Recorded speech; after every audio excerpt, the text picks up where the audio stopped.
د کهانۍ په شروعات کې په یو لرې پردي کلي کې د غونډۍ پر سر یو کور ولاړ و چې خلکو ورته د خاموشۍ کور ویل. کلیوالو به تل ویل چې په دې کور کې څوک اوسېدلی نه شي ځکه هلته خاموشي یوازې سکوت نه دی بلکې د یو پټ راز غږ دی.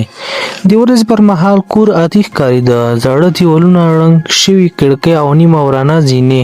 خو کله چې شپه راتله د کور شاوخوا یو داسې دروند سکوت ښکارېده چې انسان به یې د زړه درزه نوره هم زیاته شوه.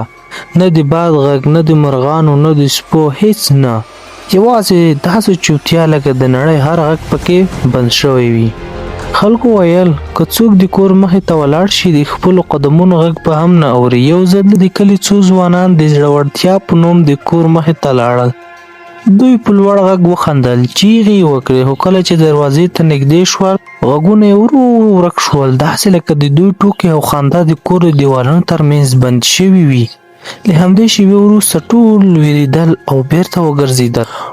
خو د کلي یو ځوان چې نوم یې عارف و پرېکړه وکړه چې حقیقت به کشف کړي. هغه وویل خاموشي یوازې د خلکو خیال نشي کېدای، زه به ورشم او وګورم چې څه پکې شته.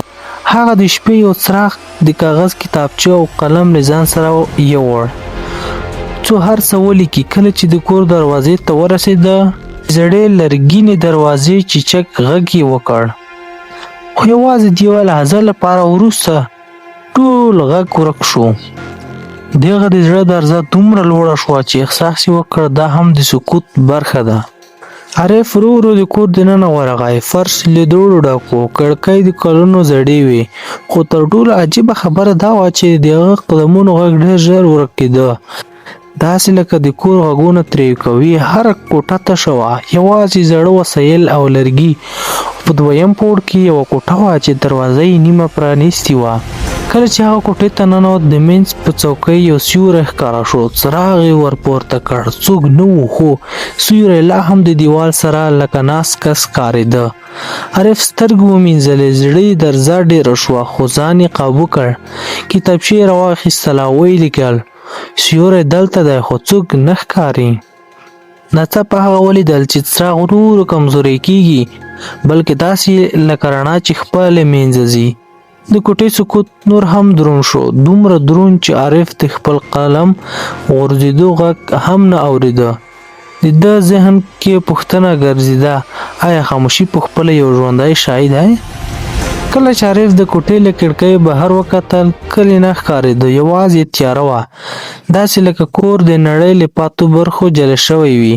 هغه ورو ورو احساس کړ چې د ده زړه درزه هم ورک کېږي. نور یې نه اورېده، یوازې سکوت.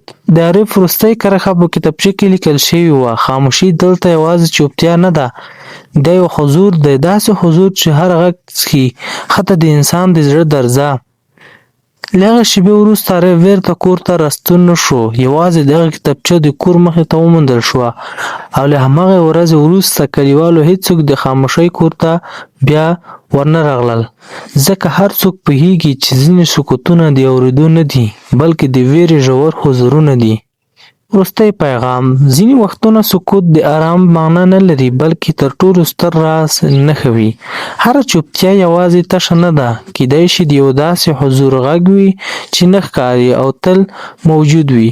نو کله چې په ژوند کې د خاموشۍ سره مخ کېږئ په یاد ولرئ ځینې خاموشۍ د آرامۍ لپاره وي، خو ځینې داسې وي چې د انسان زړه هم پکې ورک شي.